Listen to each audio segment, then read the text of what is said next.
उस काल से ले जाना है जहां से हमारे शुरुआत हुई है ग्राम सभा। और वैदिक काल के संदर्भ में जब बात हुई तो हम लोग ने डिस्कस पर निकला कि सभा होती थी, समितियां बनती थी और ग्राम स्तर पर काम भी होता था वैदिक काल में।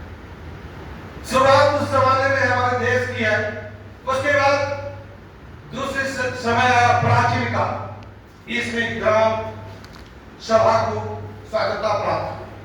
ग्राम सभा को मतलब स्वतंत्रता अपने काम को करने की। तीसरा जो हमारा ऐतिहासिक काल आया वह आ गया मध्यकाल। लेकिन मध्यकाल में एक बदलाव आया कि ग्राम सभा से थोड़ी प्रशासनिक व्यवस्था कम हुई और केंद्रीय शासन का प्रभाव बढ़ गया, जिससे क्या हुआ कि ग्रामीण क्षेत्र में स्वतंत्रता कम गई। लेकिन समय का परिवर्तन था तो ब्रिटिश काल आ गया।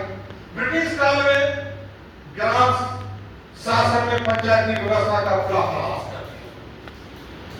ब्रिटिश काल में हम लोगों को ग्राम सभा के जो स्वतंत्रता थी उसको ह्रास कर दिया गया और उस समय ब्रिटिश काल में केंद्रीकृत करके अपनी शासन प्रणाली उन्होंने शुरुआत। आपने दोहरी शासन प्रणाली की शुरुआत उसी समय हुआ था। एक मुगल काल का शासन था और अपना शासन था, दोनों तरह की कर की व्यवस्था थी जिससे हम लोग काफी त्राही माम होते थे और उसके विरुद्ध में हम लोग एक हुए थे। उसी तरह से जब हमारा देश हमारे महान व्यक्तित्व के द्वारा एक आंदोलन चलाने के बाद जब हमारा देश आजाद हुआ स्वतंत्रता के बाद और स्वतंत्रता के बाद, लेकिन एक चीज हुआ था, ये मैं ब्रिटिश सरकार की मैं जमाने की बात करता हूं कि लोगों की मत देने की प्रणाली की शुरुआत ब्रिटिश काल में हुई थी। लेकिन हम लोग के डिमांड पर मांग पर जब यहाँ संविधान बनने लगा तो संविधान निर्माताओं ने एक अलग से संविधान के तहत नीति निर्देशक तत्वों का गठन किया और उसमें अनुच्छेद 40 के तहत पंचायती राज व्यवस्था करने का प्रणाली को लागू करने का प्रयास किया। लेकिन हम लोगों ने सन 1993 में 73वां संविधान संशोधन ला करके पंचायती राज व्यवस्था को लागू किया।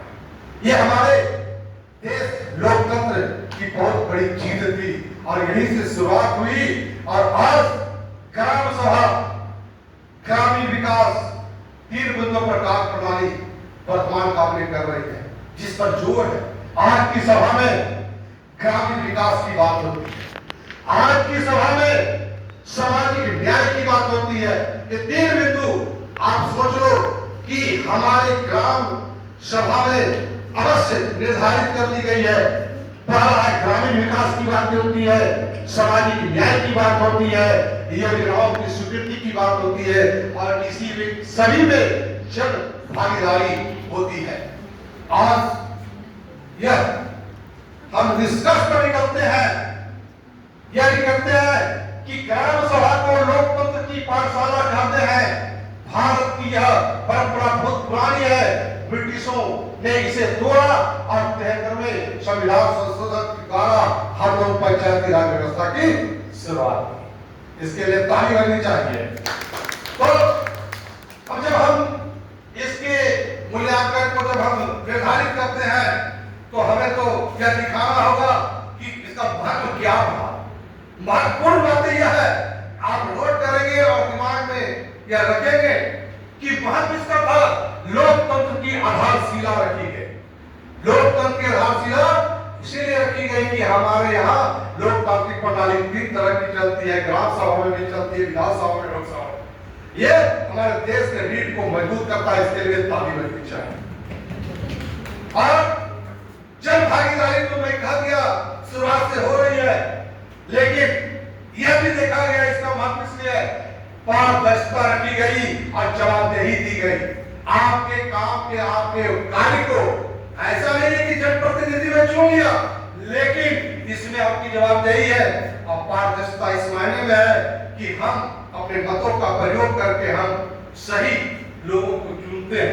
विकास योजना का अनुमोदन ऐसे नहीं होते कि विकास करते हैं, उसके लिए एक ग्राम सभा बैठ करके अनुमोदन करती है कि कौन कौन से विकास के काम हमारे क्षेत्र में होंगे।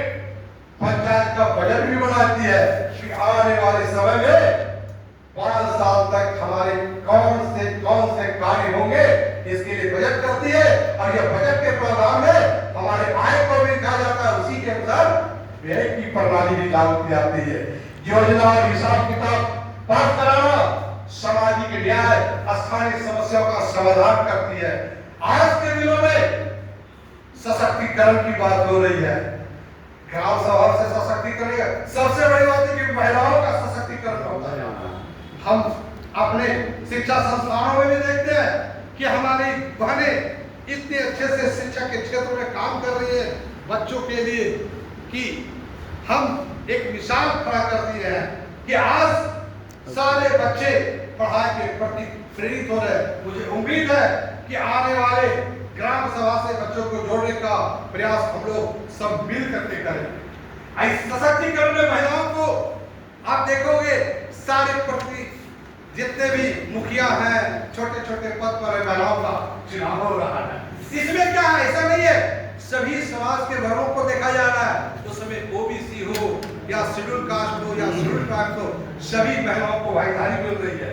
इसके लिए 1/3 प्रतिशत जो है आरक्षित किया गया है सीट को, कमजोर वर्ग की आवाज को सरकार तक पहुंचाई जा रही है।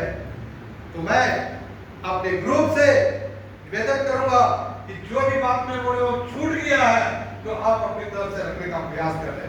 जी धन्यवाद। काफी नहीं बचेगी।